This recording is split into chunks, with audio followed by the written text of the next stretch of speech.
Now, the laptop I'm about to show you is a pretty interesting one, and one that I was hoping to get in sooner rather than later. The good news is I took delivery of it today. It's a Samsung Galaxy Book2 Pro 360, a 2-in-1 ultra portable from Samsung, one of the more popular ones out there, with a couple of big changes here. It now has a brighter Super AMOLED display. I have the 13.3-inch version, but you could also get it in the bigger 15.6-inch version.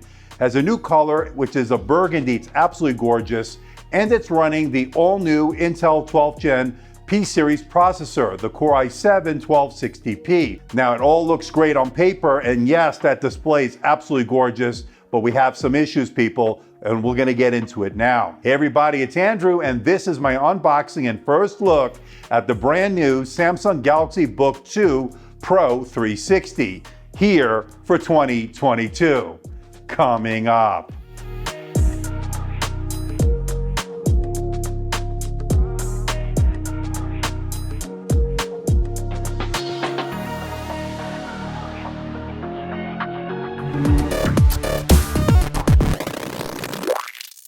Find out later in this video how you can save 30% on the #1 password manager, RoboForm. Now, before we get to the unboxing, I want to let everybody know, in the interest of transparency and full disclosure, I'm not being paid by Samsung, I'm not being sponsored by Samsung. All the opinions you're about to hear are my own. Samsung is not getting copy approval. That means they're seeing this video for the first time, just like you. Now, this unit was purchased with my own money. I did not receive a review unit from Samsung. Now, pricing for the 13-inch model starts at $1,249.99 over at Samsung. For those interested, I'll leave a link in the description below for more information where you can buy one. Now, you can trade in some older devices. You can get credits toward that. Samsung's been pretty good about that. So again, check out that link below. Now, you can get it in 2 different sizes. 13 inch is what we have here today, or a 15-inch, which I'm getting very soon. Both have the same internals. The only difference is going to be the screen size, and the keyboard layout will be a little bit different on the bigger model, as that has a numpad. And with that out of the way, let's find out what you get inside the box. Let's open it up.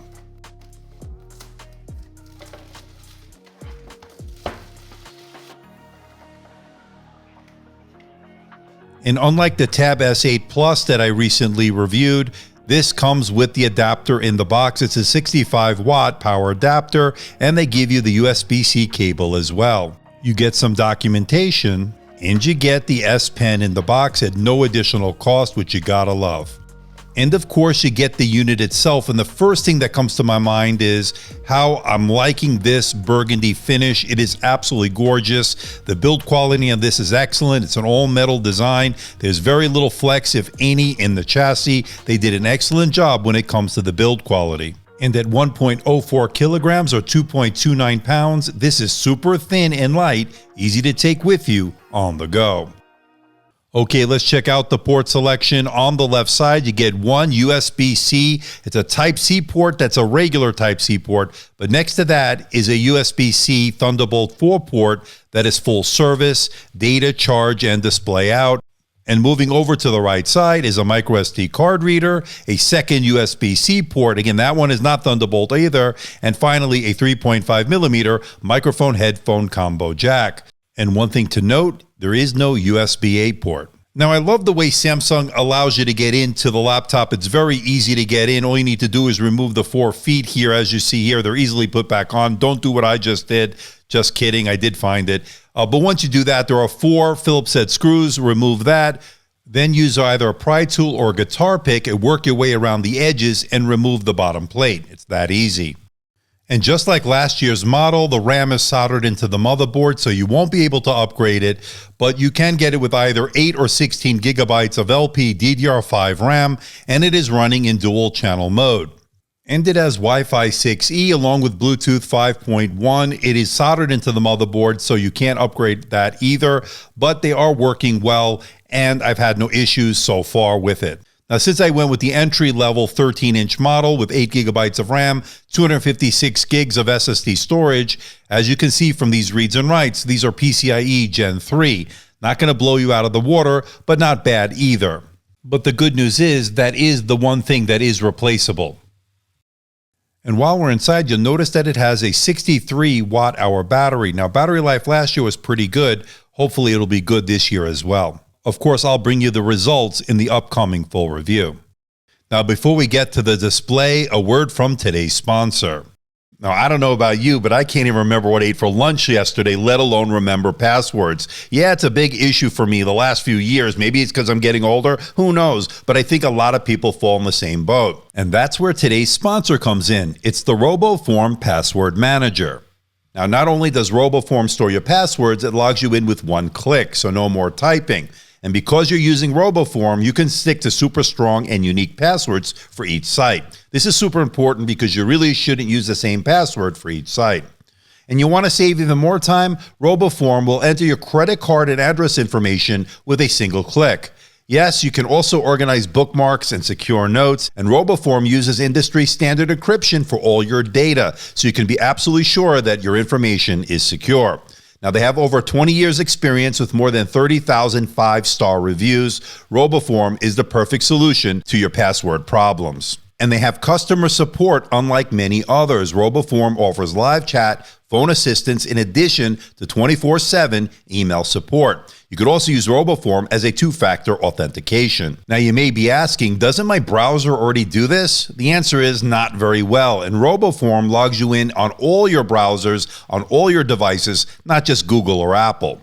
Now, I've been using RoboForm for the past month as my password manager, and it's made a huge difference in my workflow. No more wasting time trying to reset passwords or trying to remember passwords. RoboForm makes it an easy solution to the password problem. Now, I've got some great news. I've teamed up with RoboForm to give my viewers a special 30% discount. So head on over to RoboForm to sign up right now and get that really great savings and make it your #1 password manager. And I want to thank RoboForm for sponsoring today's video. All right, let's talk display. And what we have here is a Super AMOLED display, 13.3 inches, 1920 by 1080. That is a full HD resolution, and that is the same as last year in terms of that resolution. But the problem I had last year was that it was just too dim, couldn't break 300 nits, which is what I want to see as my threshold. Well, the good news is they've improved the brightness greatly on this. I measured 400 nits, which is a lot better, and the glare is not as bad as last year. The reflection is not as bad as last year. So they've made great improvements here when it comes to this panel. So that's the good news. But the bad news is it's still a 16:9 aspect ratio, whereas a lot of manufacturers are moving to 16:10, which will be better for productivity because you'll see more on the display. But the good news with the 16:9 aspect ratio is it's optimized for watching high dynamic range content that is viewed in 16:9. So if you're watching Netflix, Amazon, and YouTube, which have been optimized for a 16:9, means you won't get the black bars on the top and the bottom. But I think the trend here in 2022 is a move to a 16:10 or even a 3:2 aspect ratio. And the other thing I'm a little bit disappointed in is the fact that there's no 4K option. It's only a full HD option. I understand they want battery life to be as maximized as possible, but it would have been nice to have a 4K option for those that want it. And I wish there was an option for a higher refresh rate, say 120 hertz. Here you only get 60 hertz, a little bit behind the times. But that really is just nitpicking on my part. The reality is this is an excellent panel with a 0.96 Delta E score, meaning it's a very color accurate display. Remember, anything below 2 is considered color accurate, and it has excellent coverage of the color gamut. You're looking at 100% sRGB, 99% Adobe RGB, that's excellent, 98% of the DCI P3 wide color gamut, and 97% NTSC. Well, what does that all mean? Well, if you're a content creator that does Lightroom, Photoshop, video editing, color grading, this is your panel. It's that good. And at the end of the day, Samsung did a fantastic job on this AMOLED display. So this is the front-facing camera, a much improved camera over last year's model. This is a 1080p camera, and I am glad to see that because this is, I think, a lot better than what we got last year. What do you think about the video quality? What do you think about the audio quality? Let me know in that comment section below. Now, it's not an IR webcam. That means you cannot log in with face recognition with Windows Hello. but there is that fingerprint scanner. That power button doubles as that fingerprint scanner, and that really worked well. Setup was easy, and it registered my finger each and every time I used it. Very, very responsive, so that's good. Now, I want to know what you think for your work from home needs, hybrid work needs. What do you think about this? Let me know. Now, it does have stereo speakers. The maximum is 4 watts. It has a smart amp, and the sound is by AKG and has Dolby Atmos to help with spatial audio. Now, let's give it a listen to see how it sounds.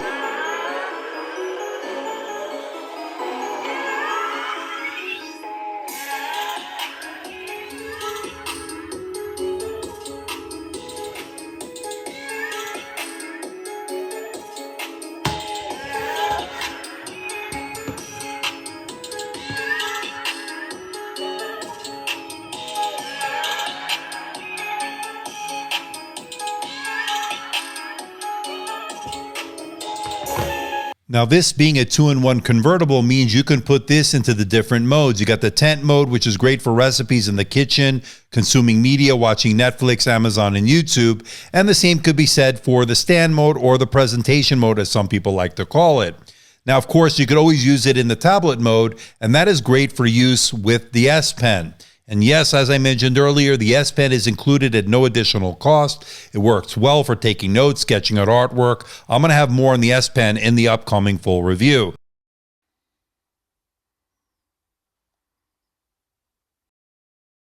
And for those wondering, you can't quite open it with one finger because this is a 2-in-1 convertible, so the hinges just don't allow it. You're going to have to use 2 hands.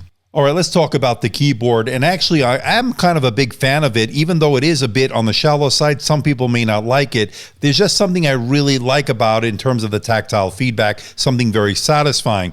And it never feels like your fingers are going to bottom out. So it has been good so far. And this is what it sounds like when you're typing.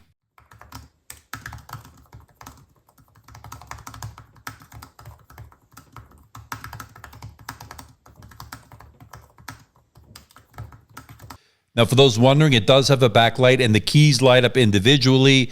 That allows you to get work done in a dark room or a dimly lit environment. Worked okay. And the Precision touchpad actually was very responsive. 2-finger scrolling was very smooth, and all the gestures work as you'd expect. So far, so good on that front. And as I mentioned earlier, this is running the latest 12th gen Intel processor. It's the P-series processor, the Core i7 1260p, the same one we saw on the Lenovo Yoga 9i 14-inch that I just unboxed. But I'm not seeing as good of performance on this model as I was on that Yoga. As you can see, half the multi-core performance. I'm not really sure what's going on. Now, keep in mind, this only has 8 gigabytes of RAM. There are models that have higher, 16 gigabytes of RAM, of course. But that should not mean that this should only get a 5,000 or so score on the Geekbench multi-core score. I'm not seeing great multi-core performance. Not as good as I saw on that Yoga 9i. So this is very concerning, and this is the issue I'm having with performance. Now, that being said, for everyday use, you're not going to have any issues. You're not going to have any slowdowns. It's really the enthusiasts that are looking at this, and those are not the people that are probably buying this anyway, but I just wanted to make you aware what I'm seeing in these initial benchmarks. Of course, I have my further and full testing to do on this, and I will report my findings very soon. But so far, I'm a little bit concerned. Okay, people, so far I'm liking the display. I'm liking the color here. The burgundy is absolutely gorgeous. The build quality is excellent. Super thin and light, really portable. The only issue I'm having right now is the performance numbers are not up to snuff, and there's no sugarcoating this. They're about half of what I expected to see, and that is not good. Now, keep in mind it is a super thin and light laptop, so the thermals will play a part in this. The throttling will play a part in this. That is not unexpected, but I didn't expect to get a 5,000 score on the multi-core score of Geekbench, especially when I saw on the Yoga 9i that I just unboxed getting over 10,000 on that same score. So on that same test rather. So really concerning here, ladies and gentlemen. Of course, I will delve more into that and do my further testing and see if I can figure out what's going on. I will also update it, whatever firmware updates are available, if any, and all Windows updates to see if that will remedy the problem. But having said that, it's really not going to affect everyday use, really, if you're just doing Microsoft Office, email, web browsing, things that it was meant to do. Watching movies has been great on this, especially with that superior display. That Super AMOLED display has been excellent. But again, the performance numbers just are not up to what I expect. We will see what the deal is coming very soon. So what do you think about this bad boy, the Samsung Galaxy Book 2 Pro 360? And I gotta say, absolutely gorgeous burgundy color here, all metal, thin and light, really super portable. Now, of course, this is the 13-inch model. The 15-inch model will be coming soon. I will be reviewing that. Very, very nice build quality, really nice improvements here. Now, the display, like I said, still a 16:9 aspect ratio, not a 16:10, which has become more popular, but 16:9. But it is a brighter display. One of my biggest gripes with last year's model was it was just too dim. They've solved it here. So they've improved in that regard. Battery, we're going to check out, of course, very soon. It has a 62 watt-hour battery. Now, one problem is they don't offer this with 120 hertz refresh rate. I was hoping they would move to that. Still stuck with a 60 hertz refresh rate, but of course, you'll benefit on battery life not having that higher refresh rate. But if you're going to game, if you want that smooth scrolling, it would have been nice to put on, especially on a gorgeous AMOLED display like we have here. Now, the other issue I've encountered so far is it's running that Intel 12th Gen P-Series processor, and we did check that out recently. In fact, the other day, when I unboxed the Lenovo Yoga 9i 14-inch, having the same processor, the Core i7 1260p. And that one, I got excellent multi-core score, decent single core, but really the benefit was the multi-core score, scoring over 10,000.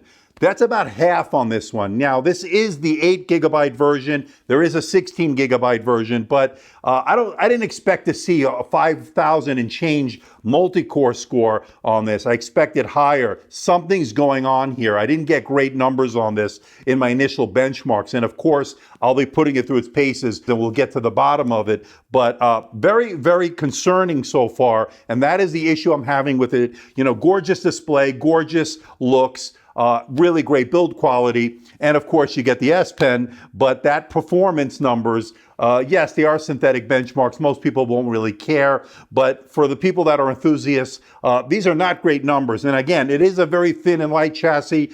Maybe the cooling had to be taken into account here. The temperatures might have gotten too hot in their testing, so they tempered it down. Of course, I'll find out the results in the full review, so stay tuned for that. I know I'm harping on this a lot, but very, very concerning so far what's going on with this in terms of the performance. We'll get to the bottom of it, so stay tuned. Now, speaking of the S Pen, you know, it does stick magnetically on the latch like last year, again, magnetically right here.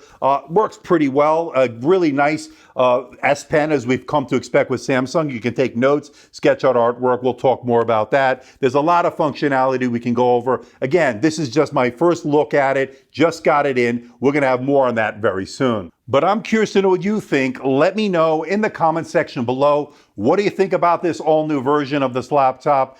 Very, very interesting. I am curious to know what you have to say about it. Let me know in that comment section below. So please hit the like button. Please subscribe. Please share this video. Don't forget to leave a comment in that comment section below. Let me know how I'm doing. Let me know if there's a device or something out there you think I should review. I'll do my best to try to make that happen. Don't forget to check me out on Facebook, Twitter, Instagram, and of course my website, amdtechreviews.com. So until next time, this is Andrew from AMD Tech.